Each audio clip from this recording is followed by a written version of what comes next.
What's good, everybody? I'm sorry I don't have an intro for you. I'm not a YouTuber. This isn't what I do. But I was utterly disgusted yesterday. The most disgust I've ever been for our community. Never have I seen so many people dancing on the grave of a dead man. And regardless of how you feel about him, he wanted to better our community. Before I get to the numbers of just how many people danced on this grave, I want to address some of these tweets quickly. Because when you really look at it, the people that were mad at the dead man were either mad because he told them the truth about themselves, someone they liked, or they really didn't listen to his message and stereotyped some of the thousands of hours worth of content by a clip of his message. Now, I don't want this to be misconstrued. I don't want my message to be divided by taking stances on Kevin's beliefs. This is about how divided our community is. I tried to include the men's tweets first because they comprise only about 7% of my data. I noticed a few people claiming to have some take about abused children, and that one is taken very far out of context, which I'll later provide in this video. Honestly, I debated on whether I should reply to all of these comments with logic, but if they're bashing a dead man publicly, that's something they probably need to work out in therapy. Most of what people were upset about were summarizations with no clips of evidence, but I did find one about the child abuse that I like to dispel. Like I said, I'm not a YouTuber, so I'm not finna go get old clips of this because I've seen the video, know exactly how the conversations went and why he asked those questions. Kevin first asked, if your child's biological father was there and the child accused him of child abuse, would you confront him? She answered yes. Then Kevin asked, if he said it didn't happen, would you believe him?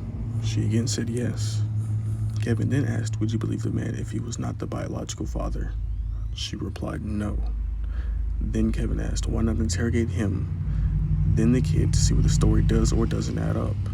He then made the point that women want stepdads to be full-time fathers without full-time rights. Next, Kevin says what's on the clip, which is the only evidence that I found of him being quote-unquote evil and giving people the right to dance on his grave. Because if it was biologically my child, you said it would be over. Why would you not question your child? Why would you not question? Because if it was biologically my child, you said it would be over.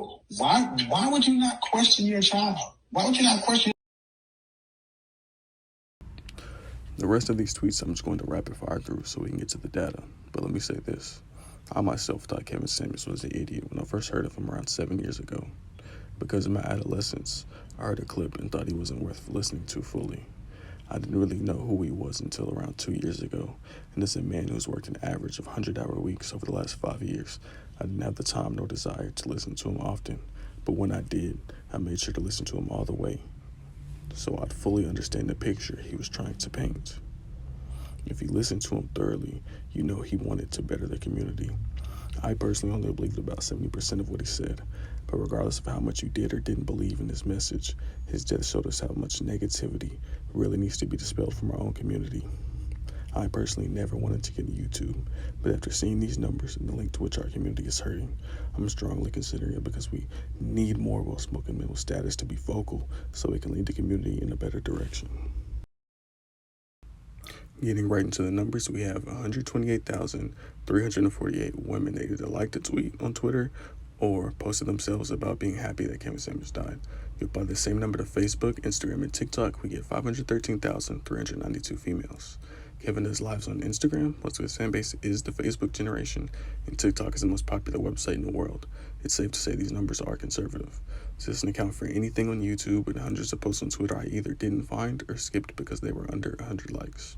So we take that with the black population of females in America, 21.72 million, minus the 4.4 million over 65, we have 17.32 million left. We take away the people over 65 because they are most likely to use no social media or not know who Kevin is. And then we also take away the 22% under 18, that's 3.82 million.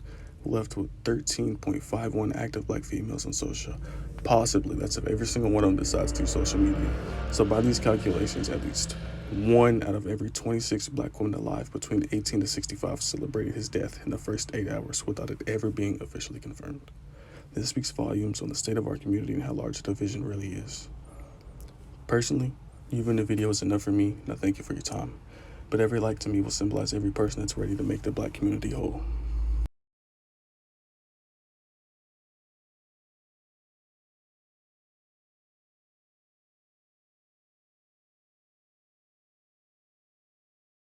Anything lost can be found again except for time wasted.